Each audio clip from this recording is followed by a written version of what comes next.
Hello and welcome everyone. Today we have a very special guest with us.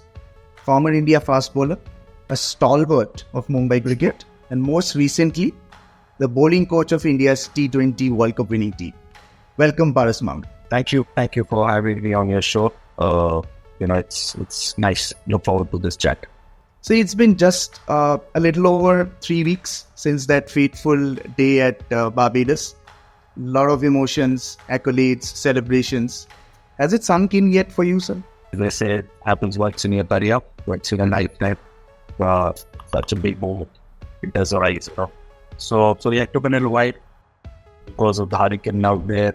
The delay, there was a delay wasn't sure when we would fly off. Week one tomorrow, day after, hoping the weather gets better. Looking back at the tournament, Paras sir, what do you think worked for Team India this time around? I know we have been a very successful side throughout all formats. We've made the finals of WTC, then the ODI World Cup, but the final hurdle was probably missing. In this tournament, we ticked that off. So any particular set of things you would like to point out that worked in Team India's favor in this tournament? In terms of the planning, I thought there was a lot of thought process behind it. We're starting from the World Cup, and I'm just starting from the 50 World Cup.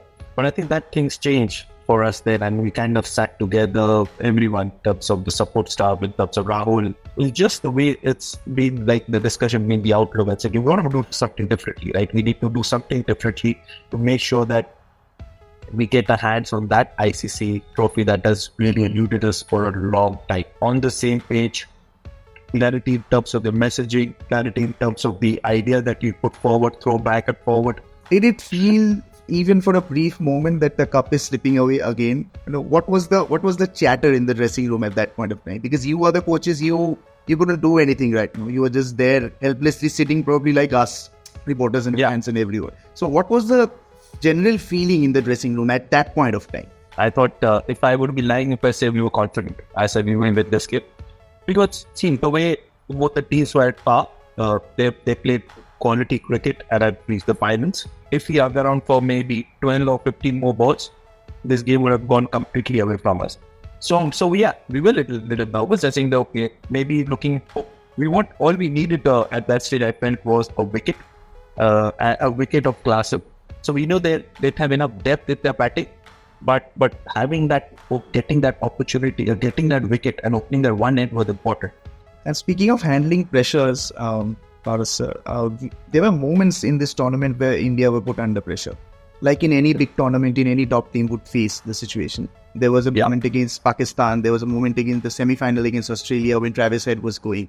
Then obviously in the finals when things were not actually in our favor. But every time there was one common figure, Jasprit Bumrah, who just put his hand up and like a magician did his work. Yeah? And this was astonishingly not the first time he was doing in any tournament. He has been doing this for years. So the general question that comes to everyone's mind is, how does he do it so often? And what goes behind the scene of Jasprit?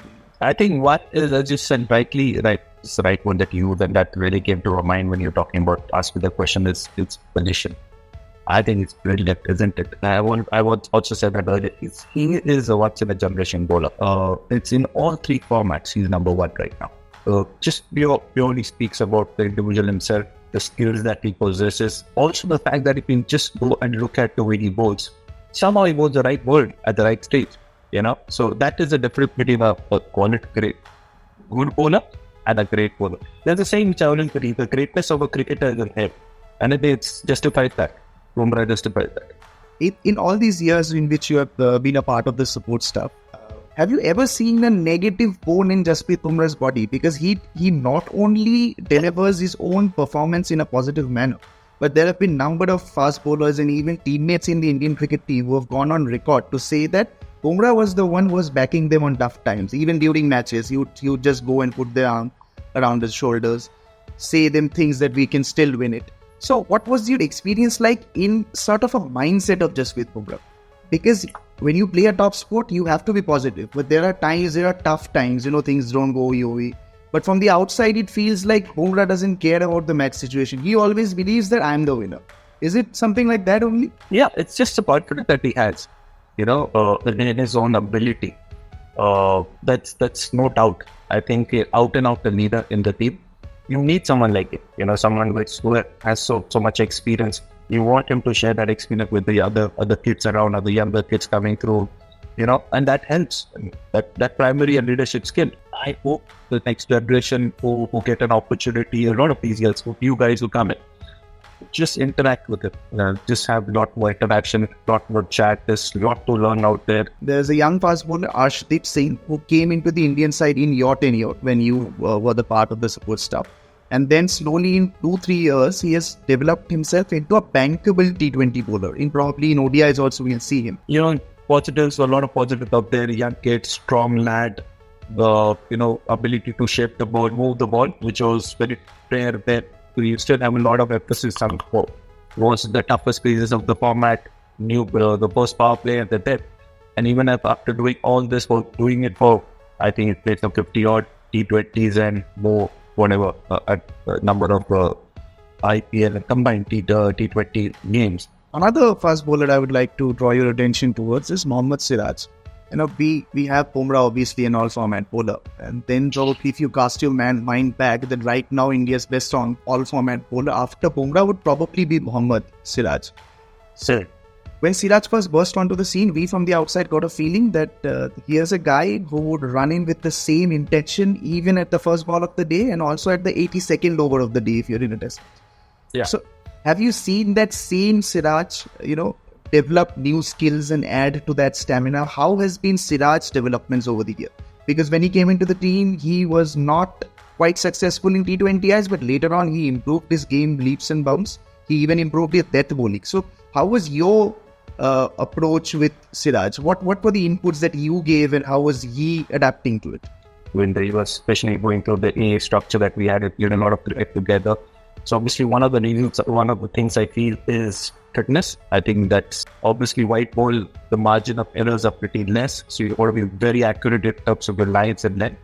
But if you look at the way, if you have one thing with you and if you have the ability to hit that length consistently, I think you can work on the lines. It's gone back, behind the scenes, as they say. So a lot of work on his fitness has gone. Obviously, white ball, the margin of errors are pretty less. So you got to be very accurate in terms of your lines and length. But if you look at the way, if you have one thing with you and if you have the ability to hit that length consistently, I think you can work on the lines. We've got to provide him stats and saying what are the areas that we can get better and being realistic about it. Yes, you want him to get better, but you also have to take into consideration that someone has got to improve on the job, playing at national level, There were a couple of significant decisions as far as the bowling department was concerned, which your team management took. The first one was probably having a conversation with experienced pro Ishant Sharma and telling him that we are probably looking at the future in test match cricket, and then you blooded in Siraj because he was waiting in the wings. So especially when you have those kind of conversations, knowing that it is about an individual career, it's never easy. It's very hard conversation that as a coach or a bowling coach or head coach or captain combined sometimes individual. If you can let them know why what is the thought process behind that for us to even think in that terms, and then kind of have that conversation the why we want to move on. Go ahead and look at the younger opportunity. Siraj wouldn't have got an opportunity. Arsh wouldn't have got an opportunity. And you've seen what has happened to them right now. So the more opportunity they got, they just got better. And now look at it, they are going to take this team forward with it. And you're looking at another good 5 years of cricket in that, right? Over the years, we've seen there's a pattern in the Indian team in the last, say, a decade probably, that we have created a bench strength so that an injury to a key player doesn't hurt us anymore, whether you're playing abroad or anywhere in the world. Someone has shown a lot of potential. Tall guy, it's a deck very different than the others. And I always believe a bowling unit has to be well-rounded. Kuldeep Singh showed that little, X factor that he has. Obviously, again, a tall guy, ability to generate pace. Because we have seen their camaraderie out in the open.